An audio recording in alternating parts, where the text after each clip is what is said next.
Hi, I'm Anabell Matheson, the Assistant Director for Disability Support Services. I work in the Center for Learning at SPU's campus.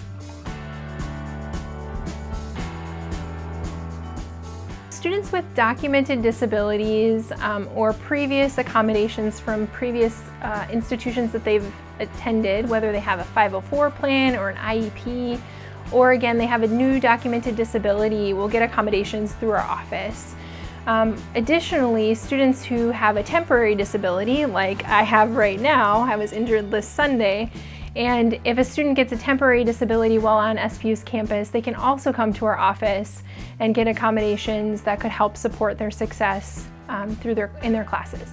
The process for getting started with the Disability Support Services at Seattle Pacific University is simply to let us know that you have a documented disability and that you would like accommodations.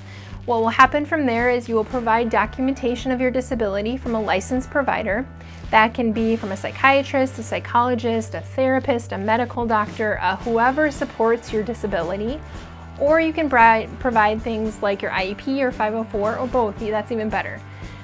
What we like to see is sometimes the history of your accommodation, what you've had at other institutions, whether that was middle school, high school, or college, or other universities you might be transferring from. Once you've given us that documentation of disability, we'll send you an intake form, and then that's where you get to explain your own kind of personal story or personal journey of how your disability affects you every day. Once we get that intake form, which also has a series of signatures, which means that we can disclose your accommodations to your faculty or other entities on campus, that we can talk to your providers if needed. Things like that happen on the intake form. And then finally, you would do an intake session with me or someone from our staff to discuss your personal experience with your disability. At an intake meeting, what will happen is we'll go over your documentation of disability together and just talk about what kind of it says and how it works. And then we'll also talk about what you self-reported on your intake form. Then what I really like to do is get to know you. I like to hear where you're from, what you like, how your disability manifests within you, because it's going to be different than the next person who might have the same classified disability, but everybody is different and everybody works with it differently and everybody needs different things because of it. Once accommodations are determined, what will happen is each quarter, so the first or second week of the quarter, our office will send your faculty a letter of accommodation. And this does not disclose what your disability is. Instead, what it says is this student is registered with Disability Support Services, so verifying that we've gone through the process, right? And because of that, they get specific accommodations. And those accommodations are what are articulated on the letter to your faculty. We want to help be a liaison and a support between you and your faculty. We don't want you to have to negotiate anything with your faculty or convince or prove anything to them. Really what we can do is we can help support you in getting the accommodations that are reasonably granted to you from SPU. To find out more about Disability Support Services, we'd encourage you to visit our website.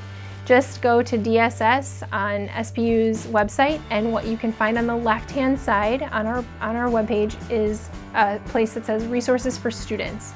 Underneath that, you'll find everything I talked about here. Documentation guidelines, you'll find how to get started, you'll find examples of accommodations and how you obtain them. You'll find frequently asked questions and online resources. When a student is part of DSS, things they can expect is prompt responses. I'm pretty good at responding quickly.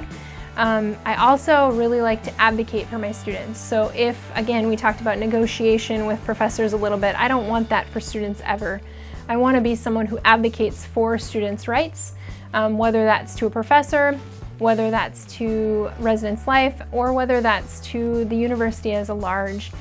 Sometimes students with disabilities' voices go a little bit unheard, and I want to make sure that as we progress through that people with disabilities are not forgotten, that they're part of the conversation as decisions are made, they're part of the conversations as considerations are made for how to best serve all of our students, because being here beautifies our campus even more.